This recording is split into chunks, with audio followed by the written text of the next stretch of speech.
orphan girl who, despite 6 years of sparring practice, still isn't good enough to be trusted with the important assignments. Yes, I've had to use some of my skills on food scouting assignments to fight off the occasional soldier or disgruntled citizen of one of the 4 rhythm kingdoms. But when Sir arranges missions to Spring, missions on which we'll be directly benefiting Winter instead of simply bringing back supplies for the refugees, he always has an excuse for why I can't go. The Spring Kingdom is too dangerous.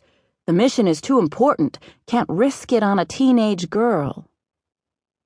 Mather must recognize the way I bite my lip, or the way my focus drifts, because he exhales in a forceful sigh.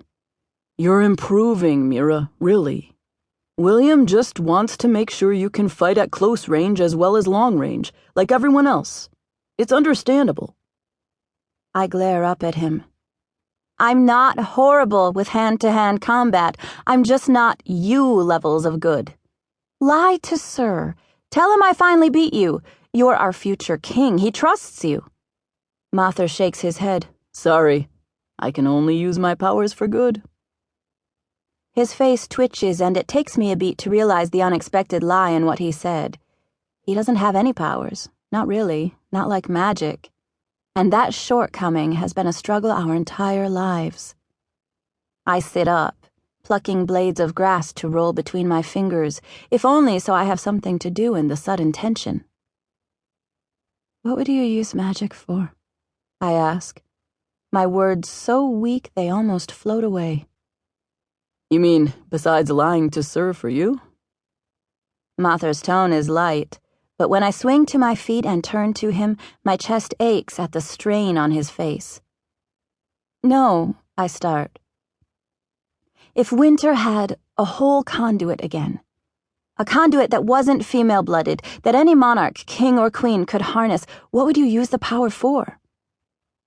The question tumbles out of my mouth like a smooth stone in a stream, its edges worn clean by how often I roll it around in my head.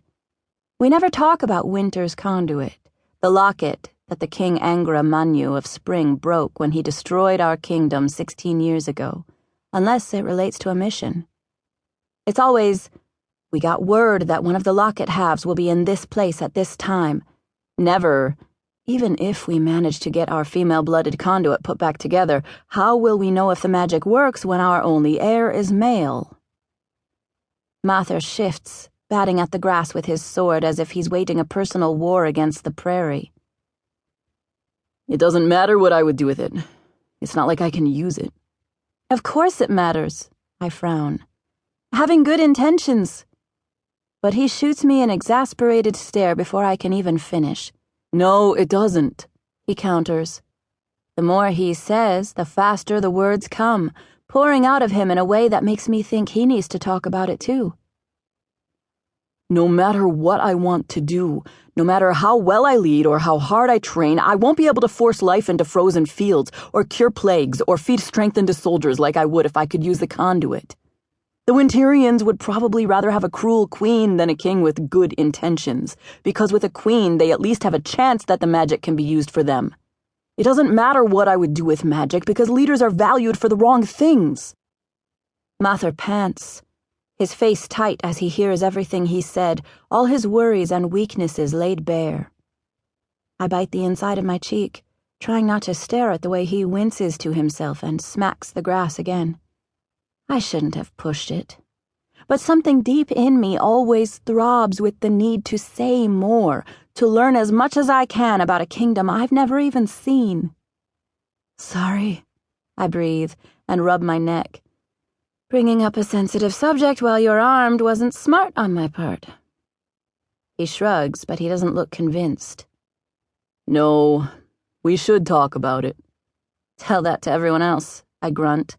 They just run off on missions and come back bleeding and say, we'll get it next time, and then we'll get the other half, then we'll raise allies and overthrow Spring and save everyone. As if it's all so easy. If it's so easy, why don't we talk about it more? It hurts too much, Mather says. Just that simple. That makes me stop. I meet his eyes, a long, careful gaze. Someday it